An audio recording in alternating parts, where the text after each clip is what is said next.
할렐루야. 인사하시겠습니다. 축복합니다. 감사합니다.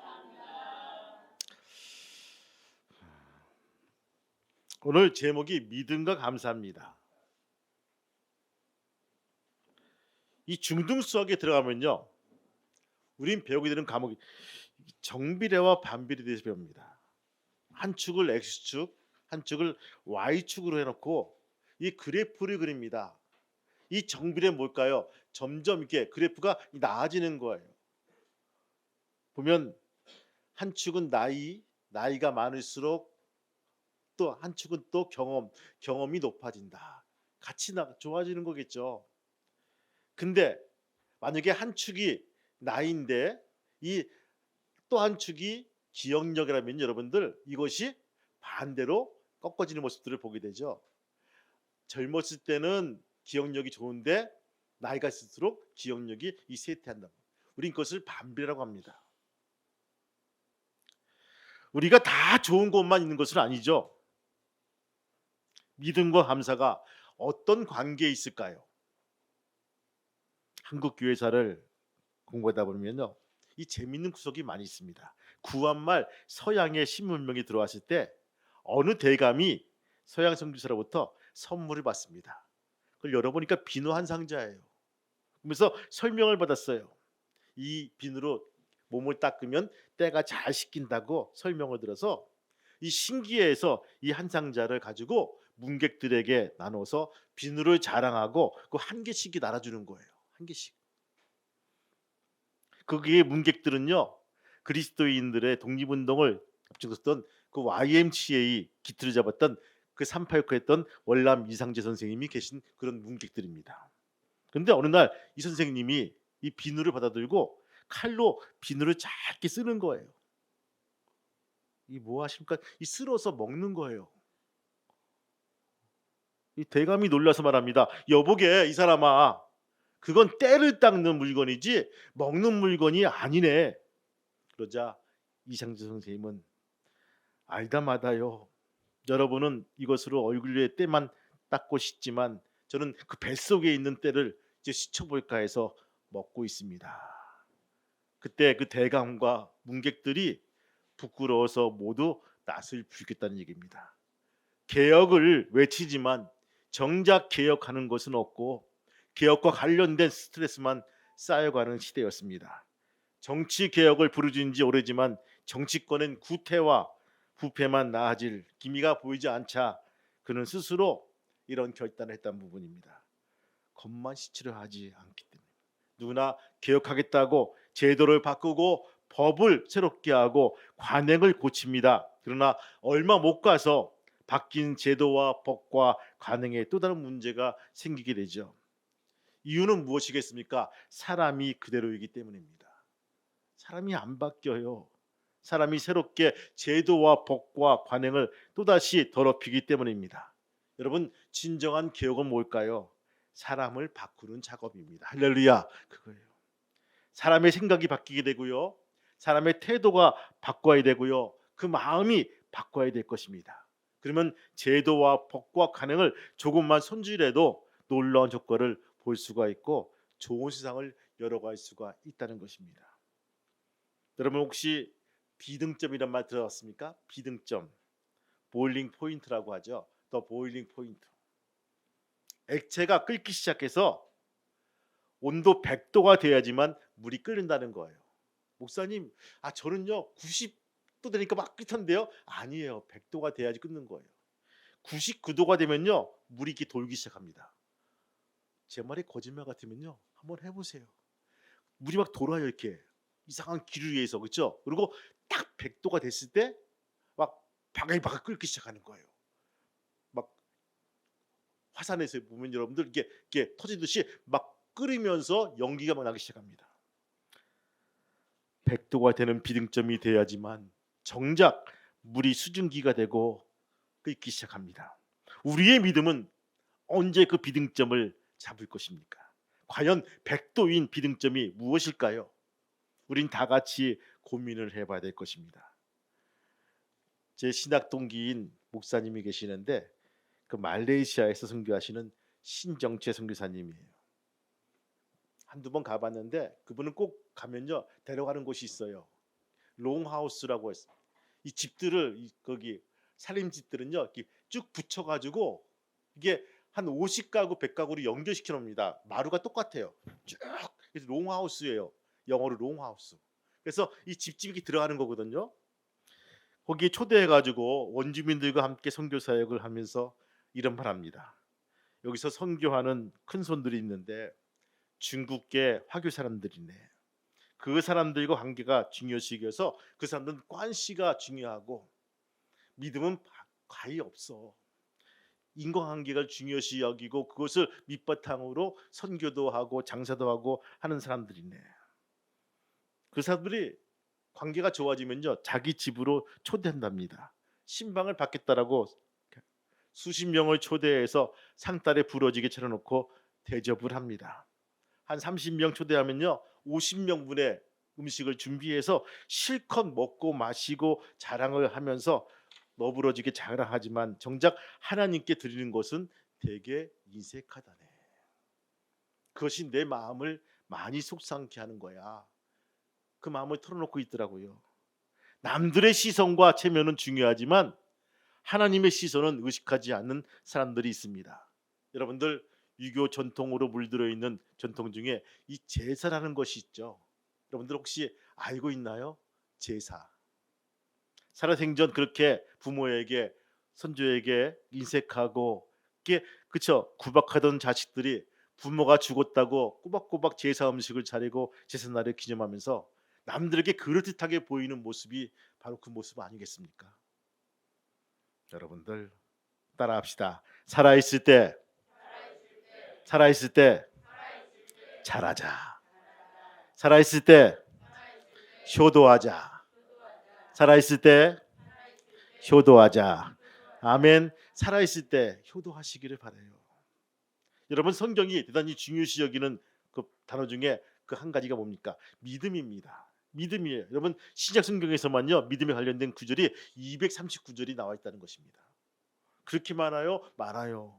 복음서에도 믿음, 사도행전에도 믿음, 서신서에도 믿음, 요한계시록에도 믿음이 숨어 있는 것을 보게 됩니다.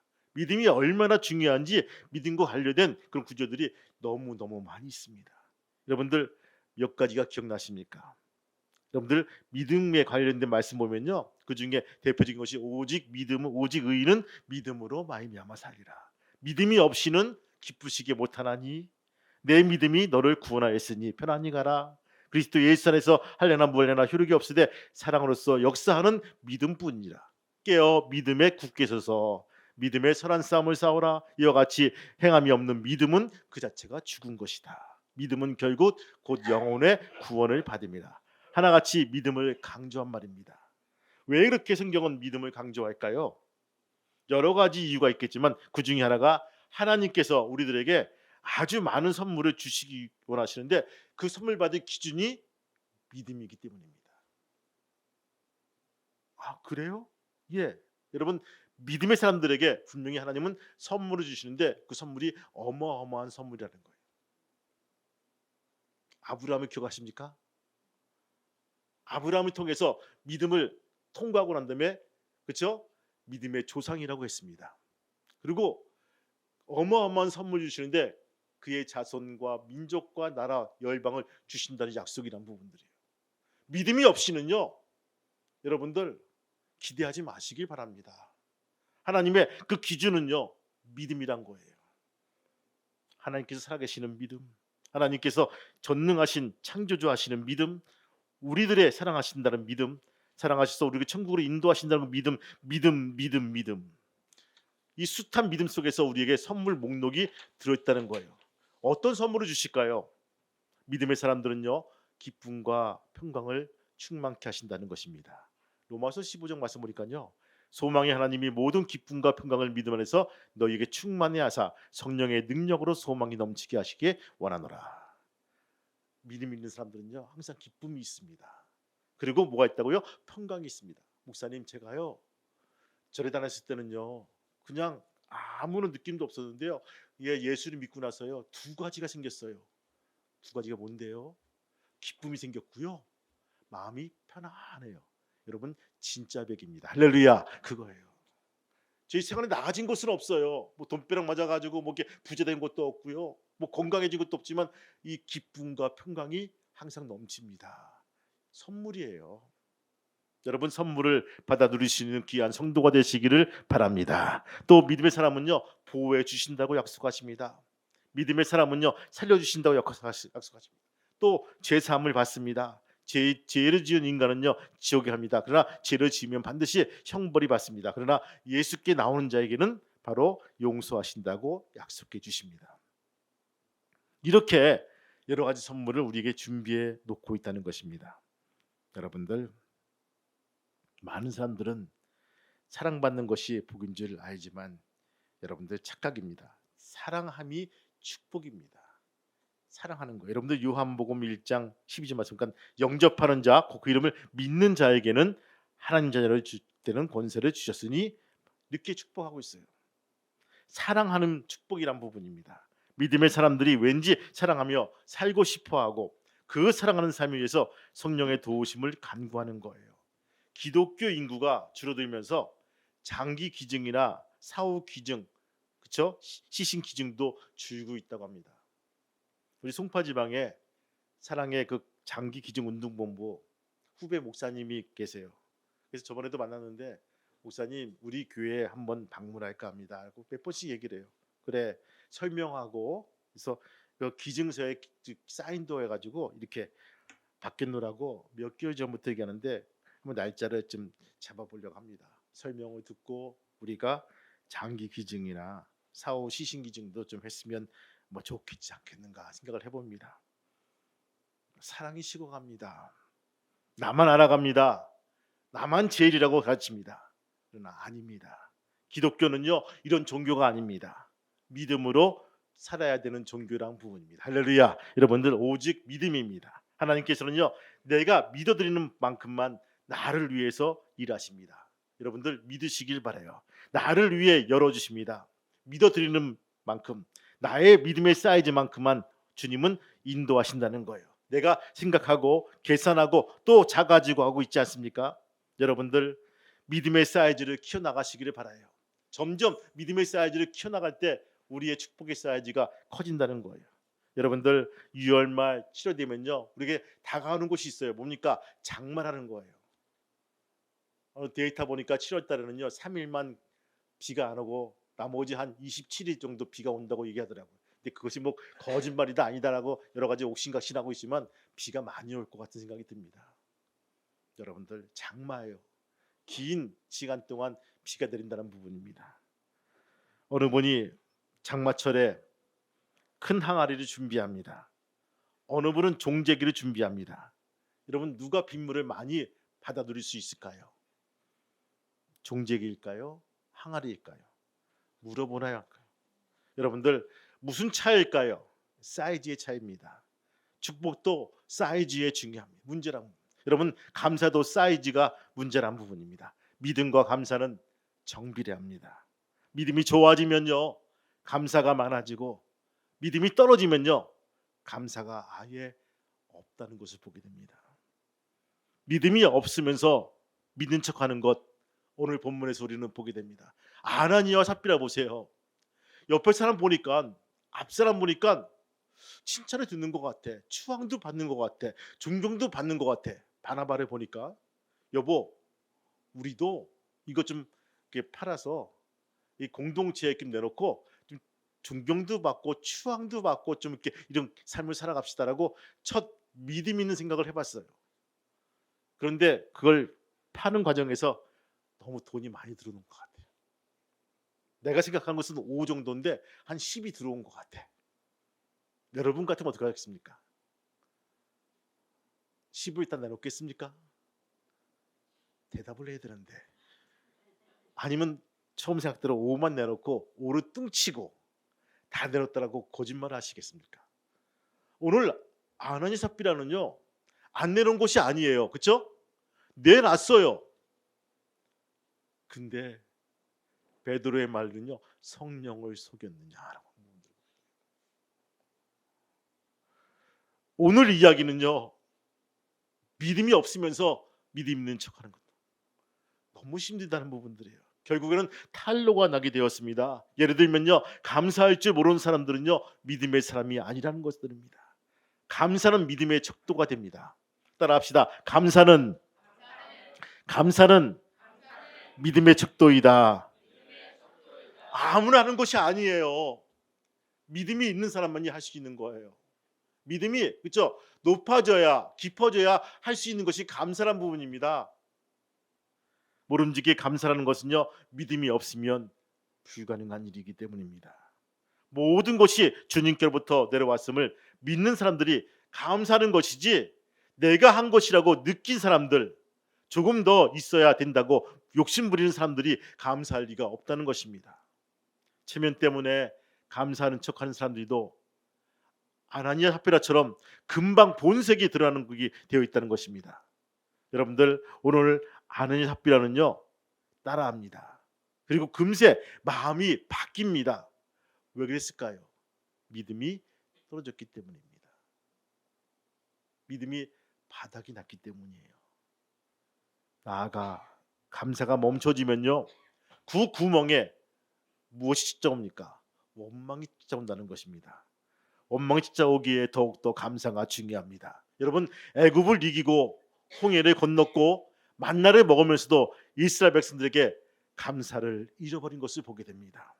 하나님께서 해주셨던 것들을 잊어버리고 재수가 좋다고 우리가 한 것이라고 착각하기에 감사가 생길 리가 없다는 것입니다.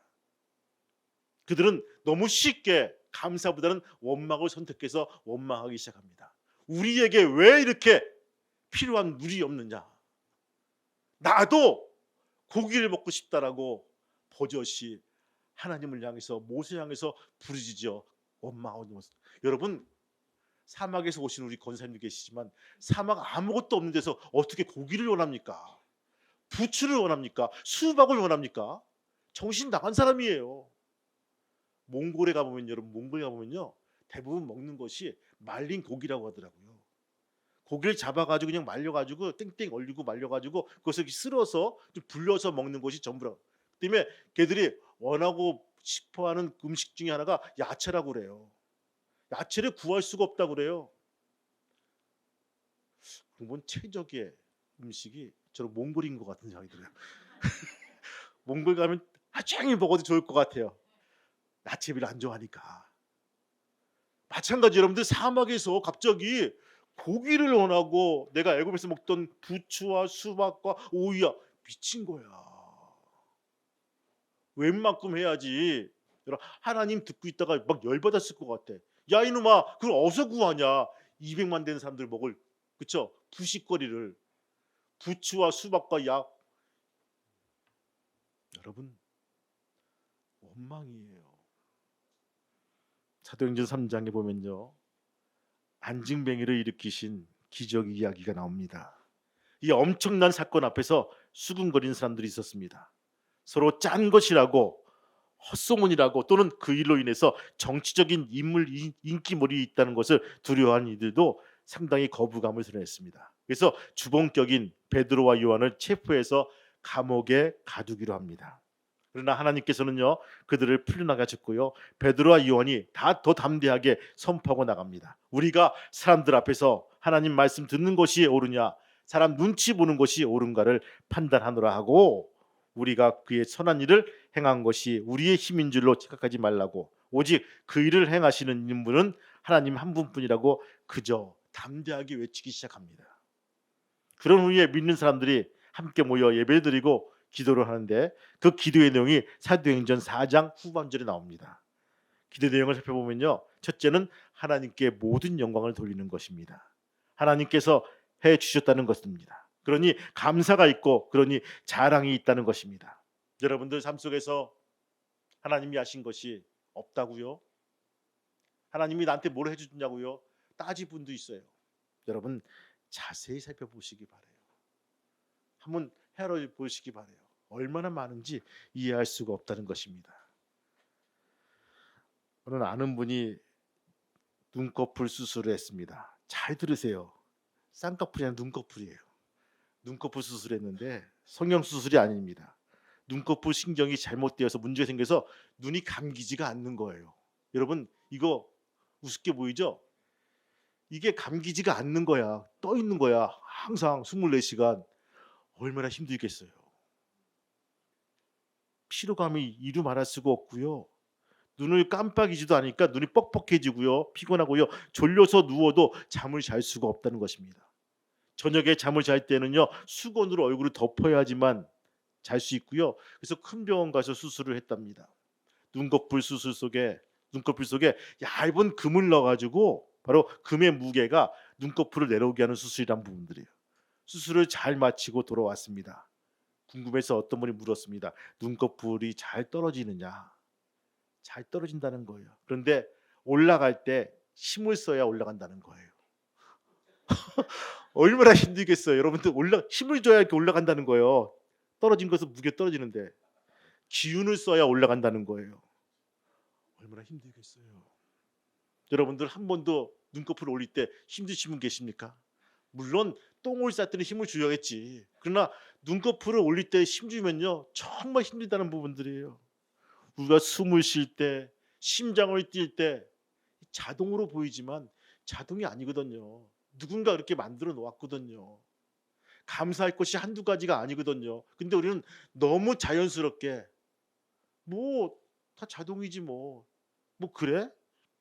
코로 숨을 쉬는 것, 손발이 움직이는 것 모든 것이 감사의 제목인데 감사가 되고 있습니까? 여러분들 감사가 충만한 사람이 할 수 있는 것이 기도며 감사란 부분입니다. 어떤 분이 그래요. 그림자가 하루 종일 붙어 다니지만 거의 모든 사람들은 그림자를 의식하지 않는다. 공기가 하루 종일 단 1초라도 떨어지지 않고 내 곁에서 내 들숨과 날숨을 도왔지만 대부분 사람들은 그것을 잊고 살아가고 감사하지 않는다. 태어나서 지금껏 너무 자연스럽기 때문입니다.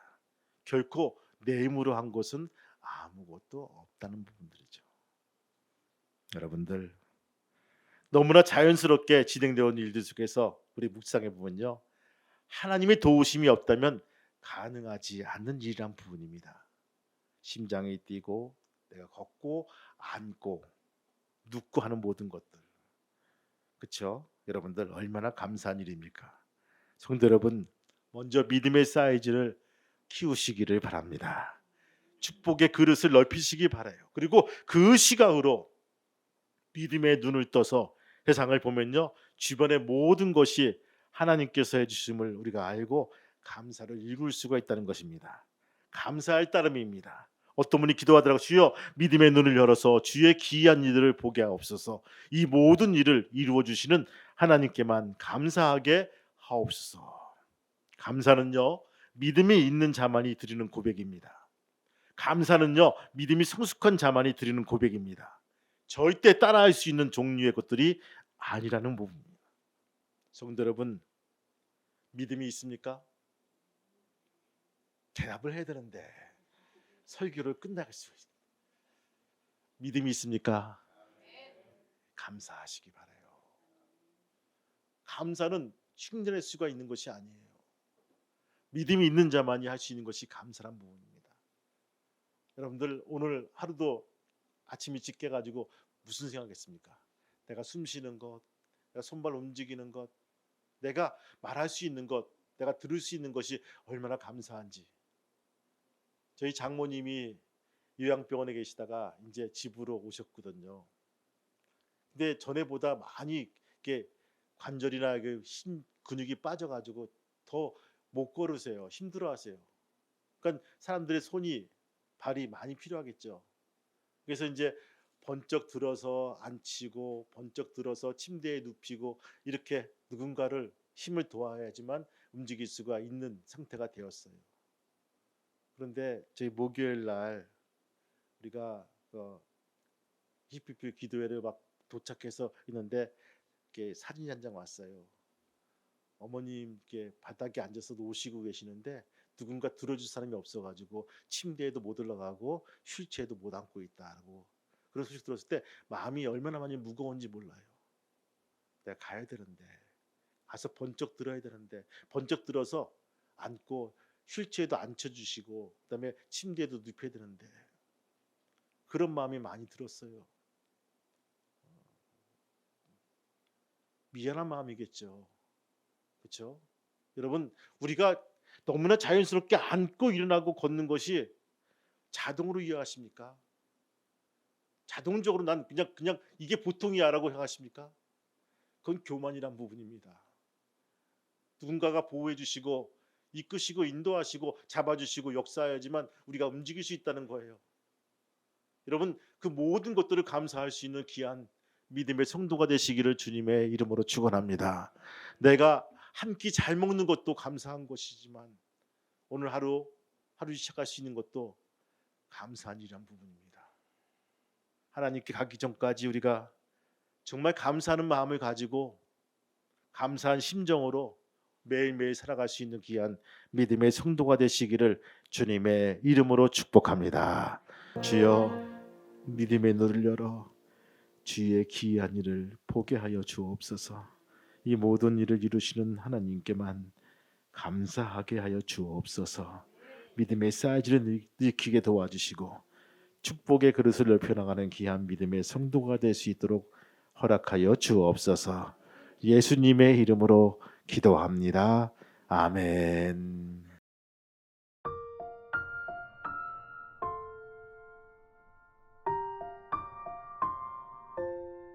하나님, 감사합니다. 사랑하는 베드로를 향해서 주님은 말씀하십니다. 내가 너를 위해서 믿음이 떨어지지 않게 기도하마 일러주고 있습니다. 주님, 이들을 파송할 때 세상에 나가서 믿음이 떨어지지 않도록 기도할 수 있도록 인도하여 주옵소서. 생활 속에서 감사가 넘치게 도와주시고 감사를 일구게 도와주는 귀한 믿음의 성도가 될 수 있도록 허락하여 주옵소서. 어떤 일을 만나도 감사 고맙고 감사하다는 말을 내 입에서 전하게 도와주시고 듣는 사람을 통해서 예수의 향기와 예수의 향취가 묻어날 수 있도록 축복하시고 인도하여 주시옵소서. 이제는 우리 주 예수 그리스도의 은혜와 하늘아버지의 크신 사랑하심과 성령님의 감동과 말기통 인도하심이 오늘 말씀을 들은 저희들과 저희 가정과 직장과 사업장 위에 또한 아래케 평화교회 위에 자녀들 머리 위에 이제부터 영원토록 함께 하시기를 간절히 축복하며 기도하옵나이다. 아멘.